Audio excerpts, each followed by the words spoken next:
સુરતમાં ભારતીય જનતા પાર્ટીના મહિલા મોરચાની ટીમ દ્વારા સૂત્રોચ્ચાર કરી વિરોધ પ્રદર્શિત કરી કલેક્ટરને આવેદનપત્ર પાઠવવામાં આવ્યું હતું। બિહારમાં આગામી વિધાનસભાની ચૂંટણી પૂર્વે કોંગ્રેસની જાહેર સભા દરમિયાન મંચ ઉપરથી યુવક દ્વારા વડાપ્રધાન નરેન્દ્ર મોદીના સ્વર્ગીય માતા વિરુદ્ધ અભદ્ર અને અશોભનીય ટિપ્પણી કરવામાં આવતા દેશભરમાં ભારે ચકચાર મચી જવા પામી છે।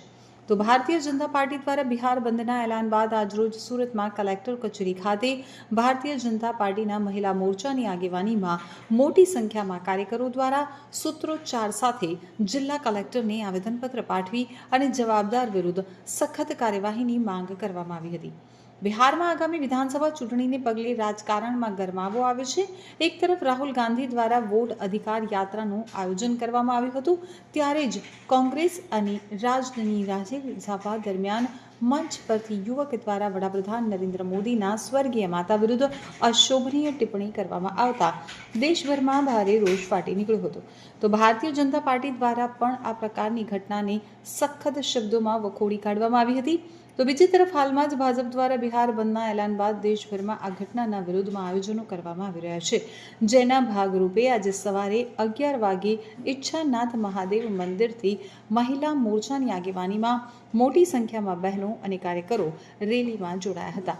તો જિલ્લા કલેક્ટર કચેરીએ પહોંચેલ ભાજપના મહિલા નેતા કાર્યકરો દ્વારા સમગ્ર ઘટનાને સખત શબ્દોમાં વખોડવાની સાથે સૂત્રોચ્ચાર સાથે मां का अपमान नहीं सहेगा हिंदुस्तानના નારા। डॉक्टर जागृति देसाई, सूरत शहर महिला मोर्चा महामंत्री।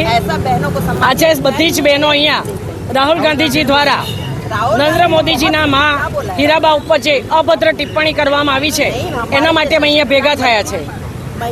हीराबा जे स्वर्गीय छे एमना माटे जो आवुं बोलातुं होय तो आ समग्र नारी शक्तिनुं अपमान छे अने अमे क्यारेय सहन न करी लईए, कारण के भारतीय संस्कृति में मातृदेवो भव कहेवाय छे। माता ए गुरु ने स्थाने छे, तो आवा हल्का शब्दों वापरीने कांग्रेस पोतानी लायकात छती करे छे अने ए अमे क्यारेय साखी न लईए अने एने माटे अमे अहींया आजे भेगा थया छे। अमे 1 वागे कलेक्टरश्रीने आवेदनपत्र आपीशुं अने कहीशुं के राहुल गांधी आवा शब्दों जे बोल्या छे एना माटे माफी मांगे, कि अब नारी शक्तिनुं अपमान ए क्यारेय सहन करी शकाय एवुं नथी।